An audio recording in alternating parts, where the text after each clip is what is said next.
Welcome back to another episode of 84 Square Feet. My name is Robert. Happy to have you along on this journey today. We're going to be reading through some more letters from prison. That's right, these are actual letters that I wrote while I was in solitary confinement in Ely, Nevada. I did 2 years in solitary confinement there. I did a 5-year prison sentence in between 2010 and 2015. And in between 2011 and 2013, I did some solitary confinement time. And if you haven't seen the first couple episodes, I kind of go into why and what led up to that. Check out the tags that I'm going to put on top here. Definitely check those out for a little bit more context. But today we're going to be doing another episode where we're reading through some of the letters that I wrote.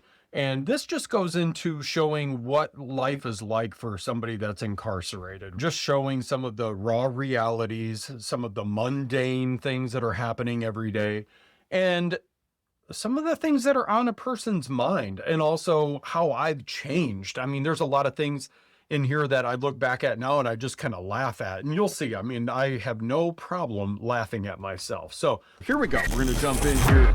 This is the letter November 6th. I'll put it up on the screen here. I found out I'm not going to be able to use the phone until close to Thanksgiving, as we are only allowed a 15-minute phone call one time per month.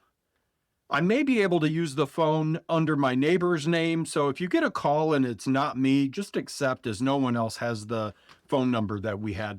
I had at that point because, I mean, this is back in 2011, so technology still wasn't what it was, but so I had a Google voice number or something like that because it was cheaper for me to call a 702 number, which was Vegas. So my mom was in Michigan. I set up a Vegas phone number for her to use that I could call that would ring her 616 number. Anyway, that's the way that I was able to save a few bucks while I was incarcerated and still be able to talk to my family. So, all right, so here we go. This prison is not on the ball with JPay emails. My neighbor just got one last week from almost 3 weeks ago. So make sure that you specified the change in prison to Ely State Prison. Regular mail got to me pretty quickly from one of my Bible studies, so maybe just go to that until we get this system figured out. The caseworker came by and dropped off a few of the gift program coupons with all of the instructions on there. Don't send to the California address anything, as it takes 6 weeks to clear. Use option number 4. See, this is all like business stuff. What these gift program things, what I'm talking about there is, and I'll scan one of these so you can actually see what's on there. But these gift program things are something that they do, I believe it was quarterly, and they give you the opportunity to purchase like different food, different clothing, that sort of thing. I think it maybe even had hygiene stuff on there. I'm not quite sure, but it gave you the opportunity to buy some different things and some things that just make life a little nicer. My parents and my family supported me amazing while I was down. I mean, the packages that I got, the gift coupons that they used, I was always so thankful because, believe me, there's probably around 60-70% of people that never get any mail, period. Never get a visit, don't have people out there that care about them, that are writing them, coming to visit them, none of it.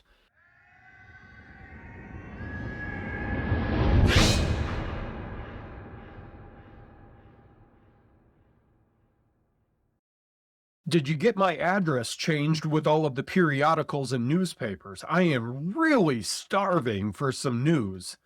I miss keeping up on current events and listening to the news on my CD player. I have a kite into the associate warden about getting approval to get that, as I have been write-up free for well over the 60 days necessary to get one of my appliances. I mean, they had these rules like you had to be so long write-up free before they would give you any of your appliances.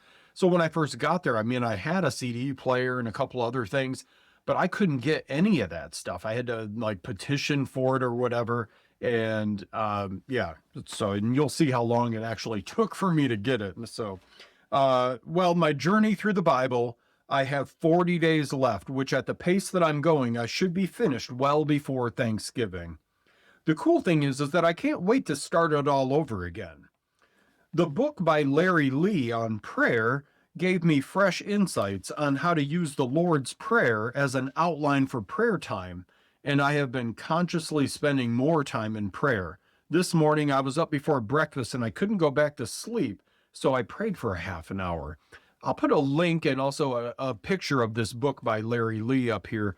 There's going to be a link down in the comments. I mean, it's a great book. It's all about learning different methods to pray. And while I was in solitary confinement, I had a ton of time to do that. So I am tired of the empty life, and I pray earnestly to be used as God's servant wherever He leads, and to fill my life with His Spirit and wisdom.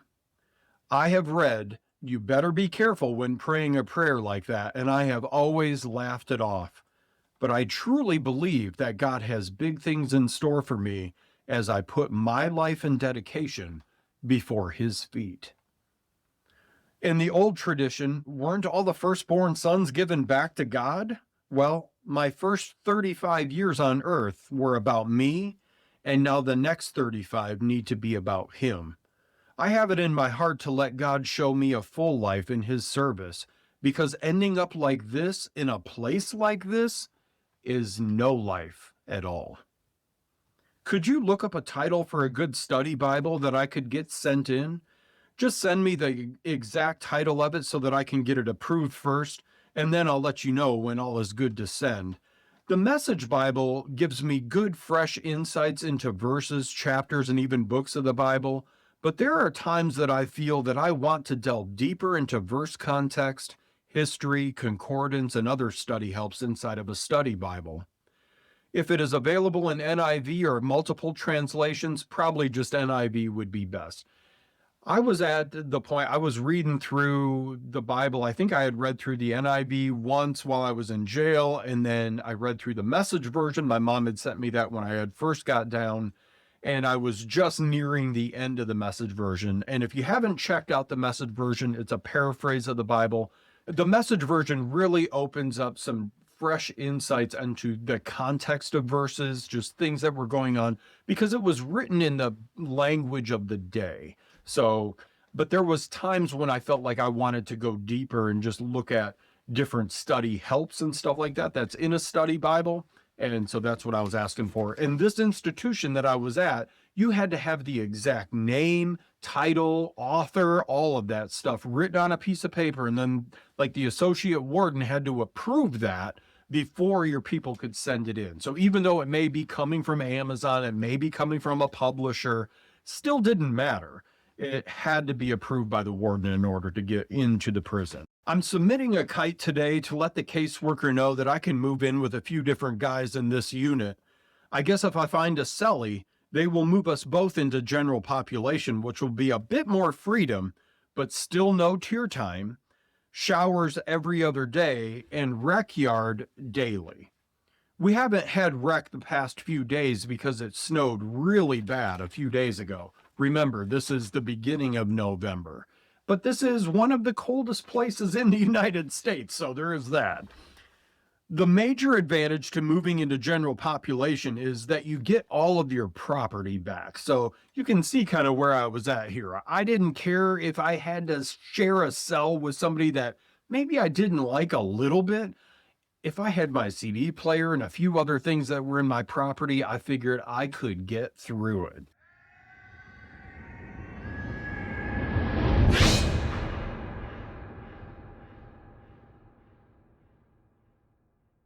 My goal is to do whatever I can to move into the workers unit here and get a job in the kitchen or yard maintenance. And now that I look back on this, I see how pie in the sky that thinking was.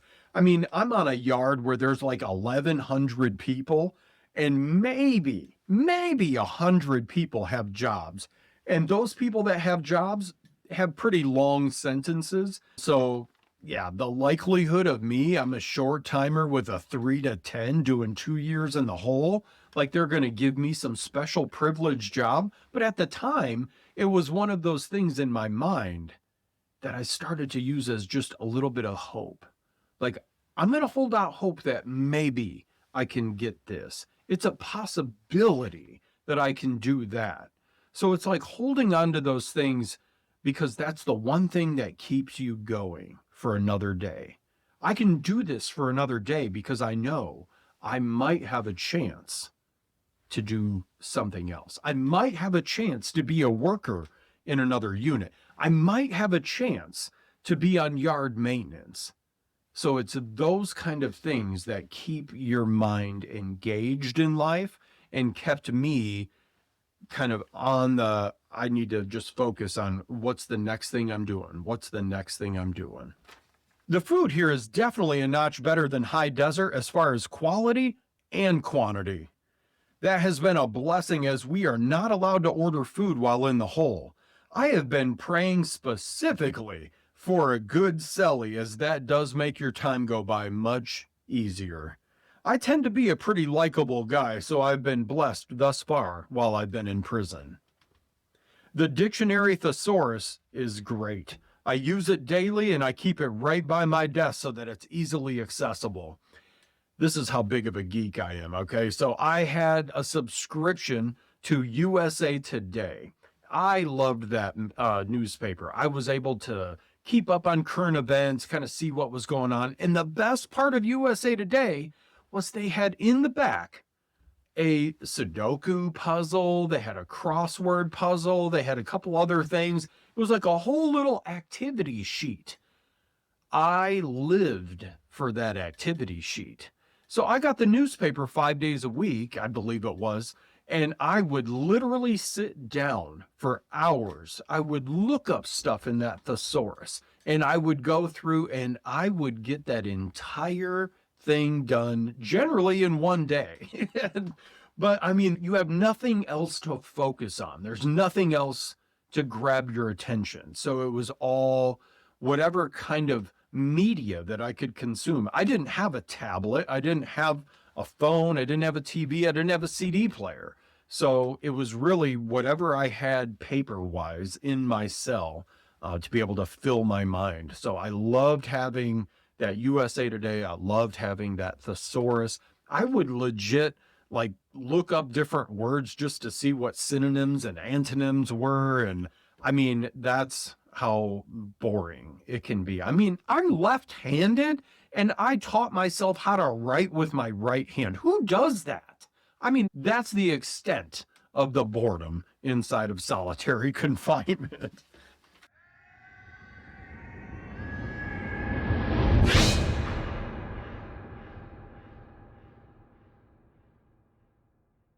I'm about halfway through God's Answers to Life's Difficult Questions by Rick Warren, which is a good book. I'll put a link to that down in the description as well if you want to check that out. These are all really good books, and it was all about changing my mindset, really just renewing my mind, right? Like my mind had been so, I mean, leading up to prison, I mean, all I was doing every day is shooting up meth, robbing and stealing from people. So, this was all about how are we renewing my mind now? So I definitely did what I could to have plenty of good books and good influences while I was there. So the books by Larry Lee and Casey Treat both are on my reread list as there are lots of good info in there. Okay, so here is a laugh for you. The other morning I went out to the rec yard, and when the COs came in to get me, they told me that I had to strip down to my underwear and then walk back to my unit in the cell like that because the unit sergeant was on the tier. I said, why does he like looking at guys in their underwear? They laughed, but then I said, you're serious right now, aren't you? They said, yep, we are serious. They assured me they were serious, and no, I was not on America's Funniest Home Video. So I stripped out and got handcuffed with the leg irons on and then shuffled my way back to the unit with 48 other cells in my unit. So these units were 2 tiers. I'll put a picture of what my tier looked like. This is an actual picture of the actual unit that I was in. I remember seeing that little horse that's painted on the wall. I looked at that horse plenty of times. So, but there are 24 cells up top and there's 24 cells down below. Needless to say, I got a few hoots, hollers, and even a whistle or two. It's good to know that someone out there is noticing all of my hard work that I put in on my workout routine. Good times. The other day, a guy went out to the yard, and a few minutes later, it started snowing like a blizzard. They left him out there for over 3 hours, and he is a black guy from Nigeria, my neighbor. When he came back in finally, his eyes were super wide and snow still on his stocking cap, saying that he was almost finished out there making a snowman. I'm going to close here with the message version of Psalm 107, verses 10 through 16, which really spoke to me when I read it. Some of you were locked in a dark cell, cruelly confined behind bars, punished for defying God's word, for turning your back on the high God's counsel, a hard sentence, and your heart so heavy, and not a soul in sight to help. Then you called out to God in your desperate condition. He got you out in the nick of time. He led you out of your dark, dark cell, broke open the jail, and led you out. So thank God for his marvelous love, for his miracle mercy to the children he loves. He shattered the heavy jailhouse doors. He snapped the prison bars like matchsticks. I am confident that my God can and will do all of those things for me. I love you, Robert.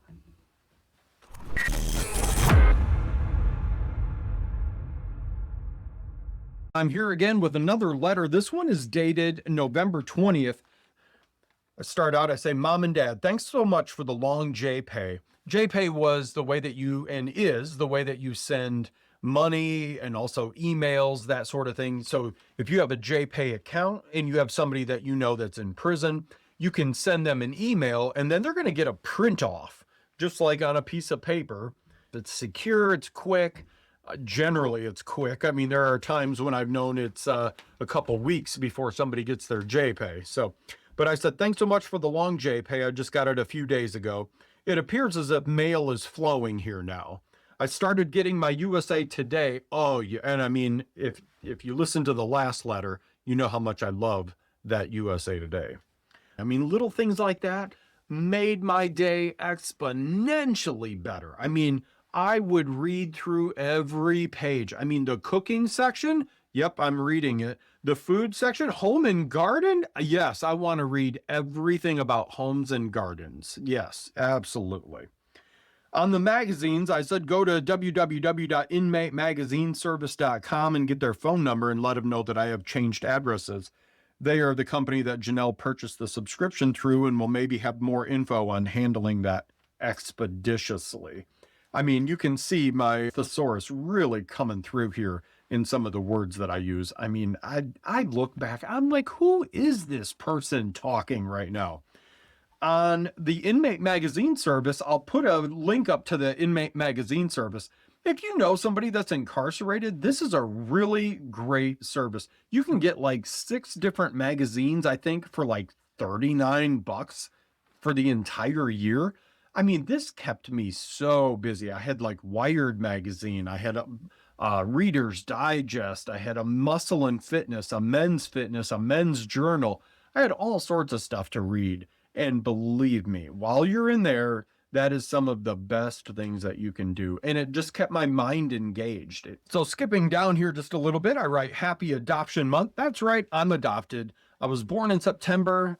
I was adopted in November. So every November, you know, it's one of those things with my parents that adopted me, and they are my parents. So my parents, you know, we always like to celebrate that a little bit and just remember the day and just remember how good God is throughout all of this. So here we go. This is our anniversary month anyway, right? On Thanksgiving this year, just know that I am thankful for a few things.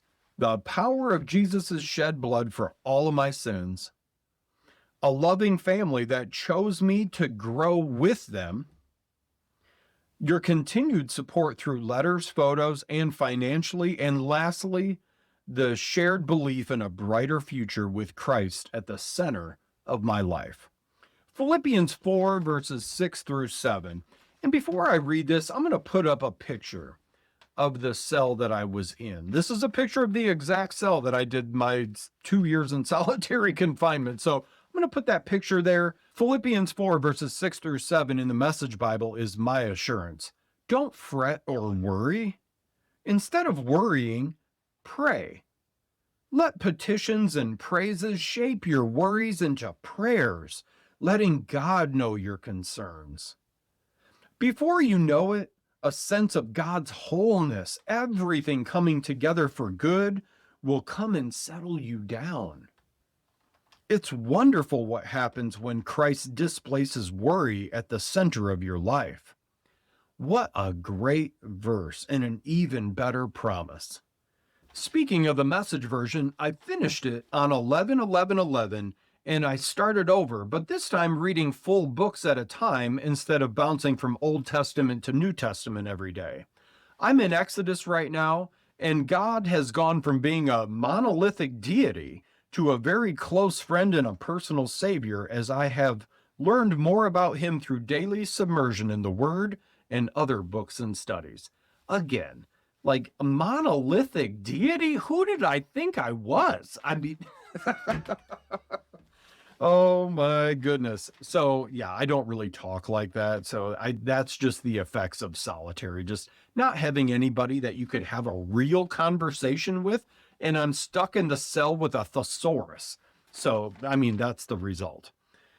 The other thing that struck me as I was preparing for this earlier today was I had finished reading my Message version Bible in a year. I finished it on November 11th of 2011.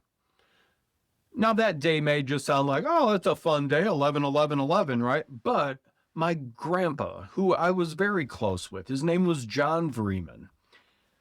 He was born on November 11th of 1911. So I finished my 1 year of reading the Bible on his would have been 100th birthday. So, you know what? Love you, Grandpa. Thanks for looking out for me while I was in the hole.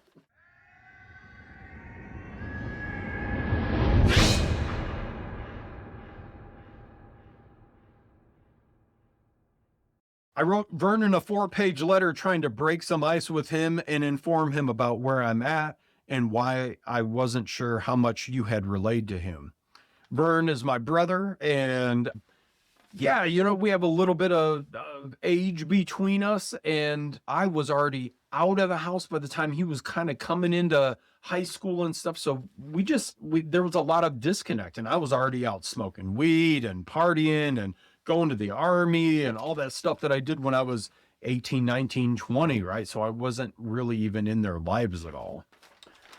There's a saying by Dale Carnegie that goes, if you want a friend, first you must be a friend. That I put into context with Vern, but replacing the friend with brother. I'll be writing Corlin, my sister, a letter as well. Say hello and send my love to all of them. I had a deep longing to just try to connect with people. I mean, you literally have, while you're in solitary confinement, you don't have anybody that is affirming you in anything. You don't have anybody speaking truth or love or encouragement into you. So you fall back on what you hope are the people that are still there, even in the wake of the destruction that you may have left, which I did. I left plenty of destruction. I gave people all sorts of reasons to say, yeah, we're done. And there are some people who have said they're done and haven't returned, and that's fine. I accept that. I really do. I accept that I screwed that up. Like, I hurt you to a point where you felt you had to protect yourself from the way I was acting. I get it. I do. I got the letter from the attorney and I mailed it back to him the next day, as I'm aware that any delays would be egregious to the potential outcome of what is in motion. Again, egregious? I mean, I know it's a word, but like, really, who says egregious all the time inside of a normal sentence? Nobody says egregious. Anyway, I wasn't able to get an actual notary stamp, but in the state of Nevada, they have a declaration by prisoner that under Nevada law is said to be equal to, so I signed it and dated it and sent it in, so we'll see.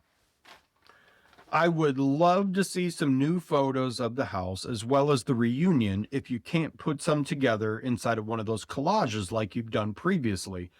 The prison only allows you to have so many photos. In certain institutions, they would even go as far as like while you're in segregation, like I was, they would say, well, they would even restrict that further. So my mom's way around it was to take photos, put them on like a Word doc, and then put like a collage of photos all on one paper. So I would get like an 8.5 by 11 sheet of paper, but it would have like 12 photos on there, and I'd be able to kind of see stuff that way, which I thought was great. So thanks, Mom. Appreciate that. It's been a long time since I have seen some of the cousins. I believe it was Kristen's wedding. Was she there? Is she still married? Gray hair? Ah, no. I am good on all of that. My hair is getting longer as I haven't even cut it since July 1st. I mean, here we are, it's November 20th. It's coming up on December here. So since July 1st, it is still the good old dark brown. However, I have let my goatee grow, and as I was looking in the mirror the other day, I noticed several red hairs poking through, which reminded me of some of the baby photos that I have seen of me where I had a head full of red. I got some info regarding correspondence courses, and I am not able to do them until I go into general population. Now, ask yourself this. All right. So you've got somebody that's in solitary confinement who has asked, can I just do a correspondence course? Can I do something to keep myself busy? And they said no, not until you get to general population. So now I gotta go be in a cell. So now I go from the 6 foot by 14 foot cell that I'm in by myself, and now I gotta go to a 6 foot by 14 foot cell with someone else. So the same cell with someone else. And now I get to, be around them, get involved in their drama, all of that. And really no extra privileges or anything like that. So, a correspondence course, I mean, if you have somebody in prison that wants to fill their mind with something positive, my vote is just let them do whatever is not killing someone, okay? So, all right. When I asked the caseworker about moving, she said that since I just started my disciplinary segregation time, she wanted me to do another 2 or 3 months back here before moving me. If the bed space is needed for a violent offender before then I'll be moved early, but I have already resided on getting comfortable right where I'm at. Starting in December, I'm supposed to start doing classes like life skills and anger management, which will help take up some of the time in the day. The other blessing here is that the library has an impressive selection, and generally the guys who pass out books come through around once a week to pick up and exchange. I have enjoyed reading some of the classics like Catcher in the Rye, 1984, and I look forward to reading many more to break up the monotony and the routine of the day. Once I get to general population, I'll be able to receive a clothing package, at which point I may ask for a pair of sweatpants, some new shoes as the ones I have are on their last leg, sheets, and a blanket. It does get a bit cold here at times. In the hole, I am not allowed to have any blue clothing, which means I walk around my cell all day in my underwear, long johns, and a t-shirt. Very sexy. Could you contact Dr. David Jeremiah and put me on his mailing list for his devotional, please? Again, this was just a reach for, I am looking for correspondence. I just want people out there to know that I'm alive. I want to know that I'm alive, right? I mean, because you question that when you're there. I mean, you legit begin to question your existence. I mean, it's just the reality of it. So I appreciate it. Again, try the Inmate Magazine Service website and call them for details on changing the address. I mean, I probably didn't have a lot of patience at some points because I just wanted my stuff, but it had already been almost, I think, probably 6 weeks. But I mean, just all the change, you know how long it takes to change a magazine subscription. I mean, they always get sent to the wrong address for like 3-4 months. So that's kind of the rut that I was in right there. I was in a place where I had not a lot of extra like programming or any materials or anything like that. And what I could have was being withheld from me. So I'm going to close so that I can get this in the mail. Happy Thanksgiving to the family, and I will try to call in the next week. It'll be for 15 minutes. Matthew 6, verse 30 through 33 in the Message version. If God gives such attention to the appearance of wildflowers, most of which are never seen, don't you think that he'll attend to you, take pride in you, do his best for you? What I'm trying to do here is to get you to relax, to not be so preoccupied with getting, so that you can respond to God's giving. People who don't know God and the way that he works fuss over these things, but you know both God and how he works. Steep your life in God reality, God initiative, God provisions. Don't worry about missing out. You'll find all of your everyday human concerns will be met. Standing on the promises of God, my Savior. Robert.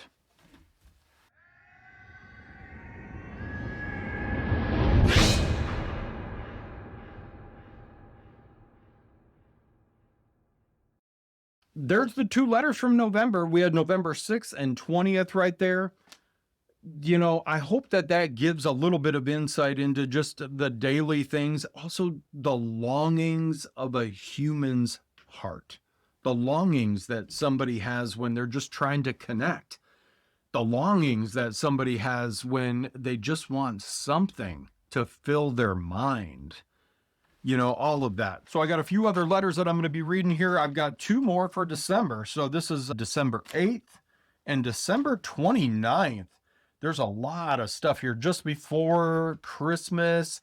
There's a lot of emotions that go in right around the holidays. Doesn't matter what holiday it is. Could be Father's Day, could be Christmas, could be any really holiday. You never really know, but emotions always run a little bit higher on the holidays. I've seen more incidents when it's on something like that, like a holiday like that. I mean, guys are missing their family, they're missing their girl, they're missing their mom, their dad, their whatever. They're just missing being out, being connected and being remembered, right? And that starts to wear on a person's heart. So but that's all I got for today. If you have any questions about my time in solitary confinement, don't hesitate to drop them down in the comments. The next episode that I'm doing, episode number 4, will be about some more of the viewer comments that I got when I originally put the post out on Facebook. About 9 months ago or so, I put a post out just asking if people had any questions about my solitary experience because I was going to do a quick video, and I was inundated with questions, but it was good. It has really forced me to take a deeper dive into this whole subject and really look at what my experience was and how I processed through it and how I was able to find freedom while I was sitting in that box that was 6 feet wide and 14 feet long. So thanks again for joining along today. I appreciate all the comments. I appreciate the likes, the shares, all of it. It's been very humbling to receive the support. I appreciate it. Thanks again. Be blessed and be a blessing wherever you're at.